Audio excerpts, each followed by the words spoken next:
Bienvenue dans l'émission Music Plus, une émission où la culture et la foi se rencontrent pour glorifier Dieu.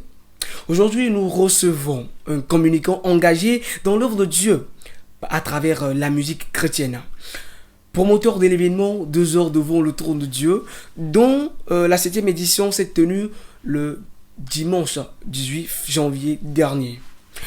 Récemment honoré du trophée du meilleur communicant de la zone sud, il nous partage sa vision, son parcours et l'impact de Dieu au cœur de son engagement. Musique Plus, c'est pour tout de suite.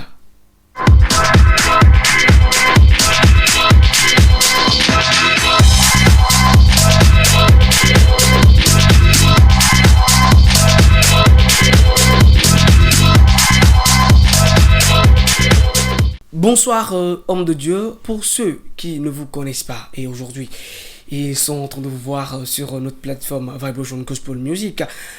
Permettez-moi Pidgey, Kodio, ZP, au-delà des titres et trophées, qui êtes-vous? Merci beaucoup Willem. À l'état civil, je suis Koublenu Kodio Boumaopo. Et pour le monde culturel, je suis Pidgey Kodio ZP. Et je suis instituteur et je suis leader d'église, et je suis communicant, je suis promoteur d'événements et arrêtons là pour le moment. Donc bon, alors il y avait instituteur, ben voilà, il est instituteur. Lorsque tu le vois, sa façon d'être calme, jovial, accueillant, on sait en même temps que c'est un homme, non seulement il a le titre d'être un instituteur, il est aussi un homme de Dieu, un missionnaire engagé pour l'œuvre de Dieu. Lui seul, il a plusieurs casquettes. Voilà. Alors, à quel moment avez-vous compris que la communication serait un atout clé dans votre appel et votre engagement pour la musique chrétienne? Merci beaucoup pour la question. Et je vais faire un pas en arrière pour dire que je suis rentré même dans ce domaine en 2007, quand j'étais en seconde. En 2007? Oui, en 2007. L'année prochaine, je vais fêter 20 ans de carrière. Ah ouais, je me rappelle, nous on a commencé en 2014, donc 7 ans, wow, des différences. Wow. Quand nous étions en seconde, et puis un camarade de classe, un frère d'église, à la personne de Meda Vivo, oui, qui a chanté à l'époque Atutu Wada Chiuda. Donc on était camarades de classe, on était dans la même église Gionto à l'époque, et c'est avec lui j'ai commencé. Et j'ai commencé comme danseur. Oui, j'ai commencé comme danseur. Ceux-là qui ont une fois regardé le clip de Atutu Adachira, je suis caché quelque part là-bas. Moi, oui. je l'ai remarqué. Un temps, tu avais envoyé ça dans un groupe et puis voilà. Oui. Donc, c'est par là. Et s'il y a quelque chose à dire, je tire chapeau et je suis reconnaissant à ce monsieur, Meda Vivo, qui aujourd'hui est de l'autre côté des États-Unis. Et c'est lui qui m'a fait confiance. Et il m'a confié, entre guillemets, sa carrière. J'étais son directeur de programme, j'organisais l'événement, j'animais l'événement. Je faisais pratiquement tout pour ces événements. Et c'est par là que je suis rentré dans la chose. Et au fil des années, j'ai compris qu'il n'y a pas d'événement sans communication. Ah oui. Il n'y a pas d'événement sans communication. Et à notre temps, il n'y avait même pas les réseaux sociaux en tant que tels. Il y avait seulement Facebook.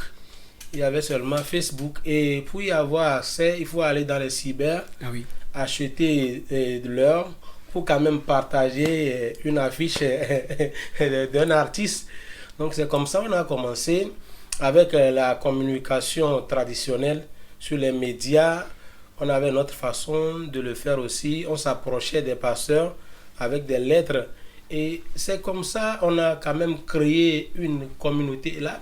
Maintenant, j'ai vu quand les réseaux sociaux sont venus maintenant s'ajouter, j'ai compris que ceux-là qu'on n'arrivait pas à atteindre avec la communication traditionnelle, comme je peux l'appeler, et on est arrivé maintenant à ramener, à rassembler toutes ces personnes-là dans nos paniers. Là, si ça n'est ainsi, il faut quand même se cultiver dans ce domaine, en faire un art, en faire une mission, en faire un plus dans ce que nous sommes en train de faire déjà, histoire de quand même accompagner, ou bien histoire d'aider ceux-là avec qui nous sommes en train de travailler. Acteur clé de la musique chrétienne au Togo, ma question suivante est comment décrivez-vous aujourd'hui l'évolution de la musique chrétienne au Togo ces dernières années? Merci pour la question. Et je peux dire que nous sommes en train, il y a quelqu'un qui a dit, j'oublie le nom, mais il a dit que les temps passent et nous sommes en train d'évoluer. Nous sommes en train d'évoluer et la musique chrétienne togolaise n'est plus à l'étape embryonnaire. Et je le dis souvent avec ceux-là qui sont proches de moi, j'ai l'habitude de leur dire qu'aujourd'hui, le Togo n'a rien à envier aux pays frontaliers, aux pays de la sous-région. Notre musique gospel n'a rien à envier à ces gens-là. Ce qui nous manque aujourd'hui, c'est l'argent. Ou bien, si je ne dirais pas là, si je ne veux pas être vulgaire, je peux dire que c'est notre politique culturelle là qui manque aujourd'hui. C'est ce soutien-là qui manque aujourd'hui. Sinon, les Togolais sont en train de se décarcasser, quand même, histoire de produire un bon truc. Produire un bon truc. Étant communicant, selon vous, quel est le rôle du communicant dans l'impact et la longévité d'un artiste chrétien? D'accord, pour ne pas spécifier ça sur un artiste chrétien, des artistes en général, je m'en vais dire que il y a de cela 3, 4, 5 ans avec l'avènement des réseaux sociaux, et là où le gospel togolais est aujourd'hui, il ne l'était pas. Oui. Donc ce qui veut dire que les communicants sont en train d'abattre un travail colossal. Et là, ça montre déjà l'impact des communicants dans l'évolution de quelqu'un qui est artiste. Quelqu'un qui est artiste et qui ne met pas une équipe autour de lui, et dans cette équipe se trouve un communicant. Je crois qu'il est en train de se faire du mal. Aujourd'hui, on ne peut pas faire sa carrière en marge des communicants. Elle est suivie lors de Google, puisque on sait très bien que les communicants je peux dire, jouent un rôle vraiment crucial de la visibilité par rapport à la visibilité des artistes. Non seulement lorsqu'on quitte l'artiste, des entreprises même, hein, ou bien. Aujourd'hui, je dis souvent, le branding, c'est la première des choses. Ouais. Et la publicité fait désirer l'indésirable, dit-on. Donc, quand tu fais même du bien, quand tu fais un bon truc et tu ne fais pas de la publicité autour, les gens ne sauront pas. C'est comme après avoir préparé, par exemple, ton akluzogbon ou ton aïmonlou, tu l'enfermes chez toi et ce sont toi et tes enfants qui savent que tu es en train de vendre quelque chose. Mais il va falloir sortir ce que tu as préparé, mettre ça au dehors, et même le mettre au dehors ne suffit pas. Il va falloir crier à Cluzobon les oseilles. C'est en ce moment que quelqu'un quelque part qui a faim saura qu'il y a quelqu'un ici qui est en train de vendre à Imon, ou quelqu'un ici est en train de vendre à Cluzobon. Sans la publicité, je crois qu'on est en train de se faire du tort. Même étant communicant, on fait notre propre branding. Maintenant, ceux-là qui se sont donné ou bien ceux-là qui ont le don, ou bien le talent là quand même de chanter, ou bien de créer quelque chose, je vois en mal de ne quand même pas faire la publicité de ce qu'ils sont en train de faire. Leur art. Alors, 2 heures devant le trône de Dieu. Certes, j'ai bien envie qu'on en parle au niveau de la communication, du management et tout. Mais il va revenir avec une équipe où on va vraiment décortiquer de loin à large une émission vraiment qui aura accès sur la carrière artistique. Mais là, on va parler de lui, de tout ce qu'il fait et tout. Et bon, je vous ai dit, il a eu un prix récemment, donc on va en parler. Alors, ma question, celle-ci est la suivante. 2 ans devant le trône, 7e édition, 1 an, 2 ans, 3 ans, 4 ans, jusqu'à 7 ans. D'où est née l'inspiration de l'événement 2 heures devant le trône de Dieu? Merci beaucoup, Willem, pour la question. Et comme j'ai l'habitude de le dire à mes interviews ou bien à mes entretiens, c'est une révélation. C'est une révélation. Un jour, je me suis endormi. Non, j'étais assis, j'étais en train de réfléchir à beaucoup de trucs autour de ma personne et je me suis endormi en étant assis. Et c'est là, j'ai entendu le nom, 2 heures devant le trône. J'ai dit encore, c'est encore quelle histoire ça? Et là, j'ai reçu le dessin, quoi. Comment la chose doit être faite. Comme la Bible a dit, quand Dieu voudrait que Noé fabrique l'arche, et il lui a donné les dimensions et même le bois avec lequel il devait quand même faire la construction. Voilà. Donc Dieu m'a donné, et je dirais même jusqu'à présent, nous ne sommes pas arrivés, enfin, quand même dire qu'on l'a fait exactement comme Dieu l'a dit. Il y a encore des choses à parfaire au fil des ans pour quand même arriver. J'ai reçu le nom. Au début, c'était 2 heures devant le trône. Il n'y avait pas Dieu. Okay. Il n'y avait pas Dieu. Donc la révélation est appelée, ou bien la vision est appelée à se parfaire. Si. Donc quand nous avions fait la première édition, ceux qui étaient là seront témoins. Et c'était 2 heures devant le trône de Dieu. Et quand j'allais faire la deuxième édition, il y a une sœur d'église qui m'a appelé, Tata Clémentine. Et elle m'a dit, mon frère, 2 heures devant le trône. C'est quel trône? Il y a plusieurs types de trônes. Et quand moi j'étais en train de prier, et j'ai ressenti qu'il va falloir qu'on ajoute de Dieu. Donc il a dit là, il n'y a pas de souci. Tout ce qui va concourir à ce que nous puissions être dans la vision de Dieu, on va le faire. C'est là, à la deuxième édition, on a ajouté de Dieu. Donc, il y a des trucs que je ne peux pas révéler ici sur le plateau. Et au fil des ans, les gens vont voir comment est la réalisation parfaite du plan de Dieu. Donc, c'est une révélation divine. Et comme j'ai l'habitude de le dire, Dieu a demandé qu'on soit devant lui en adoration non-stop pendant 2 heures de temps. 2 heures de temps. Avec des artistes. Des chantres. Avec des sacrificateurs. Oui.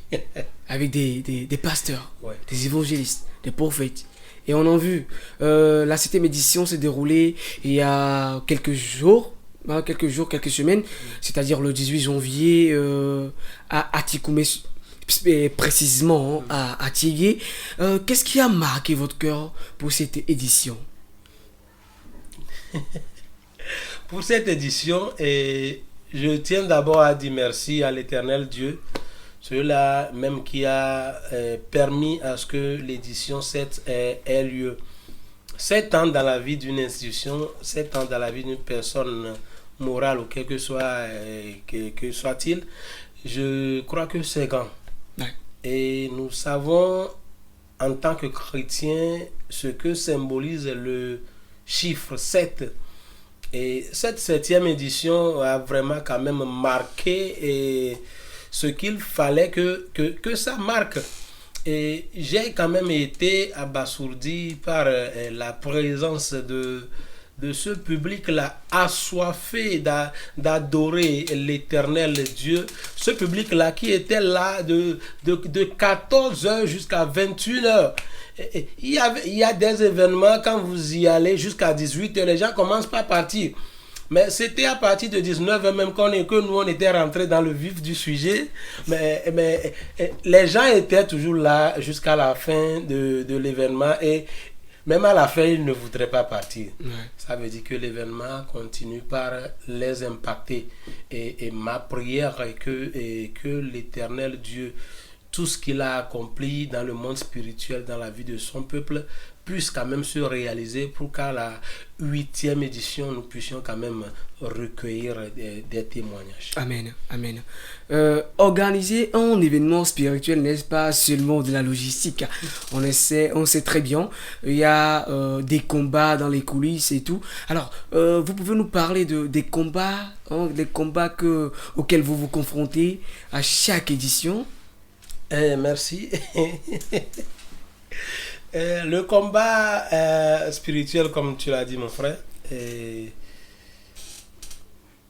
je sais que nous combattons, nous, chrétiens, dans la victoire. Et quel que soit le combat, nous vaincrons toujours. Nous vaincrons même au début, avant que le combat ne commence. Donc ceux-là qui nous combattent ne font que perdre leur temps.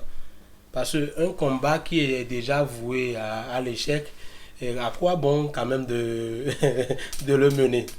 Donc on a toujours fait face à des combats, à des difficultés, mais Dieu étant Dieu, et on sort toujours vainqueur.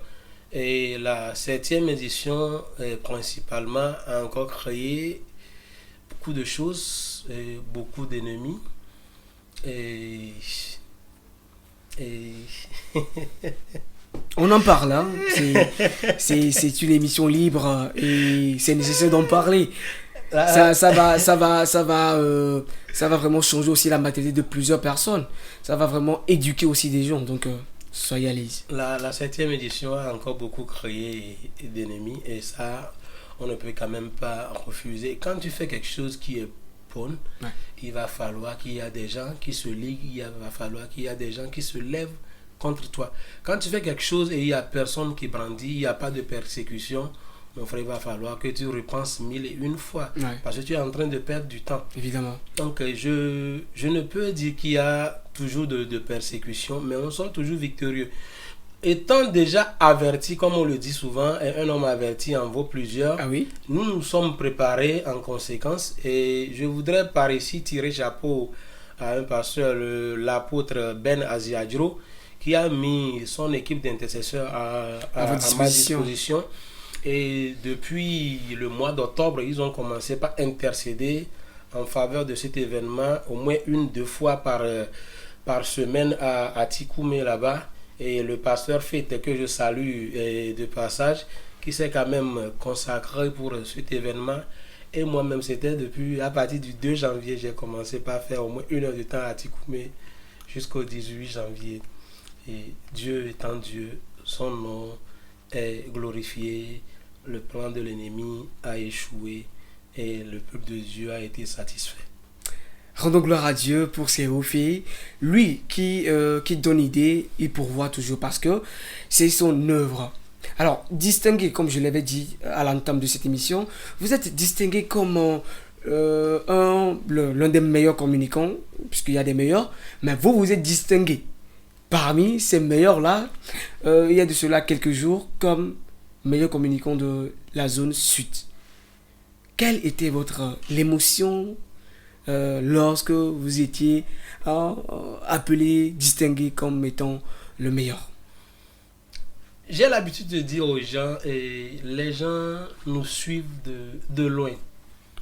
Peut-être ceux-là qui sont autour de nous, peut-être, je dis, ils ne savent pas que nous sommes en train de faire quelque chose, ou bien Dieu est en train de faire quelque chose à travers notre modeste personnalité, mais les gens de loin nous suivent. Oui. Et il y a pas de cela quelques années, nous avions été nominés aussi à Marisa, meilleur acteur culturel à impact social d'Afrique, okay, à Cotonou. C'était de la même façon. J'étais là un matin et puis je reçois un courrier que c'est comme ça que j'ai été nominé au Marisa. Jusqu'à présent, quand je rentre dans mon répertoire, ces nominations, j'ai écrit là-bas, je ne connais même pas le nom de la personne. Je ne connais même pas le nom de la personne. On était parti à Cotonou l'année là, on est rentré avec les trophées. Et Voice of Olori, Prince Amli Mavi, c'était l'équipe avec laquelle on y était. Et la dernière fois, j'étais là, je crois que c'était en début janvier, bien décembre, je ne me rappelle plus. Et j'ai reçu un message WhatsApp que c'est comme ça, j'ai été nominé aux zones sud à haute, dont moi je n'ai même jamais entendu parler, que j'ai été nominé et ils m'ont envoyé le courrier donc de leur faire accuser de réception. Yeah, d'accord. Et immédiatement j'ai informé l'équipe que c'est comme ça, nous sommes nominés. Ce n'est pas moi, c'est l'équipe qui travaille derrière, nous sommes seulement devant, c'est l'équipe qui travaille derrière. Donc, je voudrais par là saluer Willem, je voudrais saluer David Kekeli et Martial Evra Agboda, Elias Afanvi et Level Gospel coiffé par Aristide Kojo Agblé. C'est l'équipe là. Et je n'oublie pas mon CO, Pascal GP. C'est eux qui avaient travaillé, ou bien c'est eux qui continuent toujours à travailler et nous recevons les nominations. C'était quand même une joie, une immense joie, ce qui prouve que l'effort que nous faisons n'est pas vain. Ouais. Sachant bien même que la rétribution de tout ce que nous faisons est divine et c'est Dieu qui va nous remercier, c'est Dieu qui va nous rétribuer. Mais nous œuvrons quand même parmi des gens, nous œuvrons quand même parmi des vivants et ça va de bon ton que de temps en temps les gens te fassent sentir qu'ils savent que tu es en train de faire quelque chose. Et ce qui m'a le plus encouragé ou bien touché, c'est que quand j'ai lancé l'avis au vote aux gens autour de moi, ils n'ont pas hésité à quand même à m'accompagner dans ce voting. Parce qu'une chose est d'être nominé, l'autre est que d'encourager. Voilà, que les gens t'accompagnent, les gens votent pour toi. Donc les gens m'ont accompagné, ils ont voté. Et quand nous étions à 75%, les gens étaient à 2%, les gens étaient à 3%, les gens étaient à 1%. L'écart était grand, ça veut dire que il y a des gens qui nous aiment. Malgré nos imperfections, il y a des gens qui nous aiment comme tels que nous sommes. J'aimerais bien que déjà tu as un peu brossé cette partie-là. Que représente réellement ce trophée? Là, ça sera bien qu'on puisse montrer le trophée à tous ceux qui nous suivent de loin. Hein, que représente vraiment ce trophée pour vous?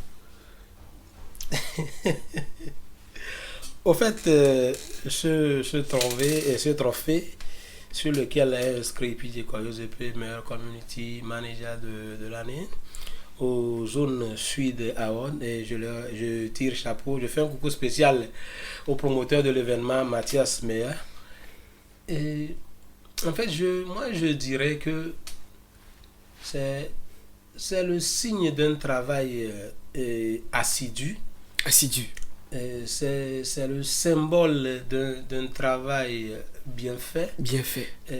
C'est le symbole d'un dévouement à la cause du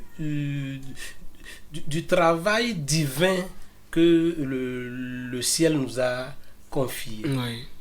Oui, évidemment. Et lorsqu'on se donne totalement dans l'œuvre de Dieu, c'est lui qui récompense toujours. Voilà, j'ai l'habitude de dire, quand tu fais la publicité de Dieu, il fait ta publicité. Bah, évidemment. Alors, pour vous, on sait que vous avez beaucoup travaillé pour le corps de Christ. Lorsqu'on parle de corps de Christ, c'est pas seulement des artistes, mais aussi dans des croisades et tout. Quelle est la vision de PJ Kojo pour l'évolution de la musique chrétienne ou l'évolution, bien la propagande de l'évangile au Togo? Et je dis souvent, aujourd'hui nous sommes jeunes et nous avons la force. Il y a de cela 10 ans en arrière, moi je peux jouer 90 minutes et réclamer qu'on rajoute encore des minutes. Mais aujourd'hui, je ne peux plus faire ces 90 minutes. Ça veut dire qu'au fil des ans, je suis en train de m'effriter. Je suis en train de m'effriter au fil des ans. Donc, aujourd'hui que nous avons la force, nous avons la capacité Parce que tu n'es pas sans savoir que je peux faire Lomé, Chevier 3 fois, 4 fois dans une journée. Mais dans quelques années, dans 5 ans, je ne peux plus faire la même chose. Évidemment. Donc quand aujourd'hui nous avons la force, nous ne pouvons que mettre cette force-là au service de Dieu. Pour que nous, pécheurs que nous sommes, parce que quand je me regarde, je me connais, je sais qui j'étais. Et malgré que je sois cette personne-là, si Dieu est arrivé et il m'a pioché de là où j'étais et il est en train de faire de moi ce que je suis en train de devenir, pourquoi ne pas participer à ce que Dieu aille à aussi piocher d'autres personnes mieux que moi, pire que moi, de leur, je ne sais où ils se trouvent, pour les retravailler, les laver et les placer en des lieux plus hauts que là où il m'a placé aujourd'hui. Donc ma vision, c'est de participer à tout ce qui appartient à Dieu. Tout ce à quoi est collé le nom de Dieu, je suis là pour apporter ma pierre à la contribution de cet édifice-là. Wow. Alors, étant grand frère dans le domaine, il y a des jeunes, ces jeunes chrétiens, qui aimeraient aussi faire cela. Genre, leur mission aussi, c'est d'évangéliser à travers les médias, à travers les médias et la culture. Quel est le message que vous avez pour eux? Le message que j'ai pour mes frères, c'est de leur dire de travailler d'abord pour Dieu. Travailler d'abord pour Dieu. J'ai mentionné un nom tout à l'heure, Méda Vivor. Quand j'ai commencé avec Méda Vivor, il est là, je crois qu'il verra cette vidéo. Il verra la vidéo. Ouais, l'émission, oui. Et oui, il verra l'émission parce que je vais lui envoyer quand même ça. Et nous ne travaillions pas pour de l'argent à l'époque. J'organisais les événements avec Méda Vivor. Des fois, il partait à la retraite pour quand même préparer l'événement spirituellement. Je suis l'homme de terrain. J'organise, j'anime. Et quand on finit, on paie tout le monde, sauf moi. Je dis, on payait tout le monde, sauf moi. Mais j'avais cet engouement-là, ce plaisir-là quand même de servir Dieu. On peut dire c'est l'amour, non? L'amour que vous avez pour servir le Seigneur. L'amour. Quand même, des fois, quand tu te rappelles d'où on t'a ramené, et servir Dieu ne peut qu'être pour toi une joie. Servir Dieu ne peut qu'être pour toi une joie. Donc je travaillais avec Méda Vivor et je ne savais même pas que Dieu était en train de me former. Oui, je ne savais même pas que Dieu était en train de me former. Et il me laisse l'événement, j'organise, on vient, j'anime, on fait tout. Parce que moi-même, je vois le fond de l'assiette, je vois qu'il n'y a rien. Je vois qu'il n'y a rien. Et j'étais en joie parce que je travaillais pour Dieu. Oh, Dieu était en train de me former. Jusqu'à arriver à un moment, il y avait un événement à Chevier et je travaillais avec quelqu'un, et Atavi Junior, qui est actuellement au Niger. Et les anciens du domaine le connaissent. On était sur Espoir 47. On faisait une émission Carrefour du Christ. Donc c'était là que Mass Communication nous a sollicité pour un événement. Et quand il nous a sollicité, il m'a demandé combien il va me payer. Et je lui ai dit, je préfère les relations à de l'argent. Le jour-là, il m'a regardé et, du haut en bas. Il m'a dit, la phrase là que tu m'as faite, tu vas en bénéficier. On a fait l'événement, je n'ai pas fixé de prix avec lui. Il est parti.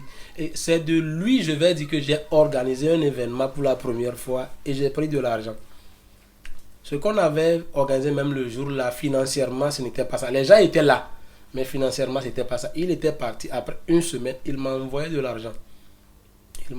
Et c'était la première fois que j'ai travaillé pour prendre de l'argent. J'ai organisé un événement pour prendre de l'argent.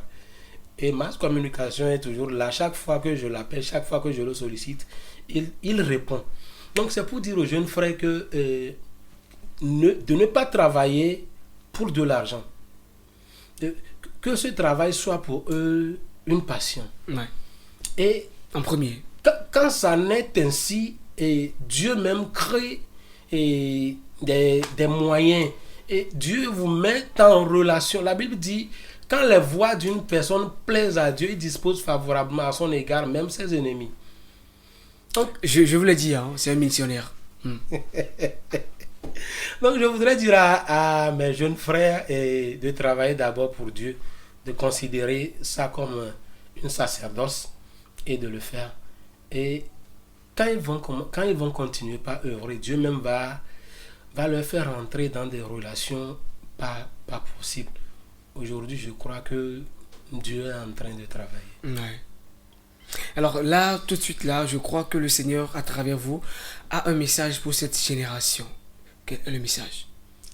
Le message particulier que je peux adresser à ma génération, ou bien à la génération qui est en train de nous suivre, qui est en train de nous emboîter le pas, je ne peux leur dire que il n'y a plus rien à part Dieu. Il n'y a plus rien à part Dieu. Que tu sois chrétien, que tu sois athée, que tu sois animiste, tu sois je ne sais quoi. Il y a rien à part Dieu. Et la Bible dit, c'est lui qui relève l'indigent et le fait asseoir parmi les grands de sa nation. Si tu n'as personne, la seule personne à qui il faut s'accrocher, c'est Dieu.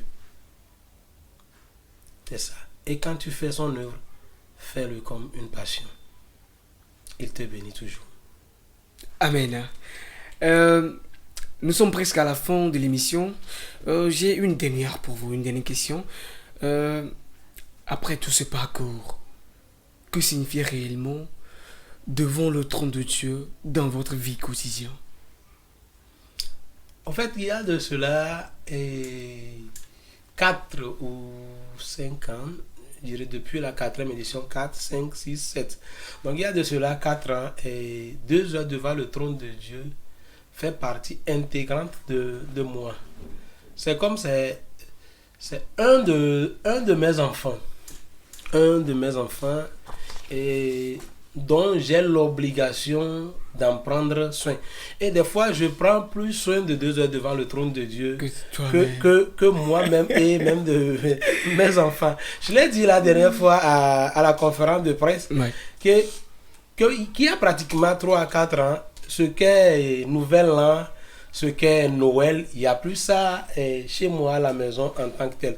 Parce que je dois quand même amasser de l'argent pour quand même organiser cet événement.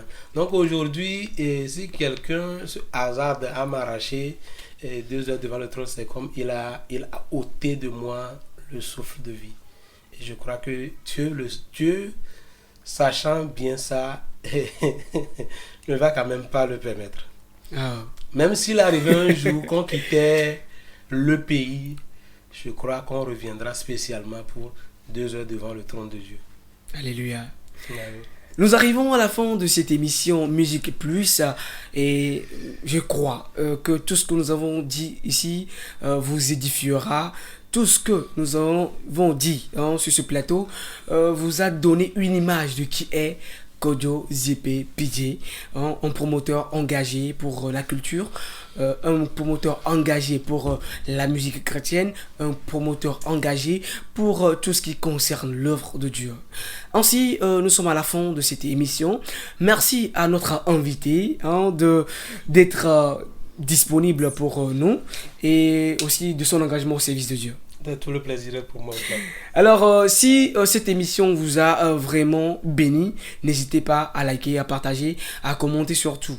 Envoyez surtout cette émission à vos amis, à vos frères, à vos sœurs, et pour qu'ils puissent aussi être bénis. On se retrouve encore la prochaine fois pour cette émission qui est consacrée à la musique d'ici et d'ailleurs.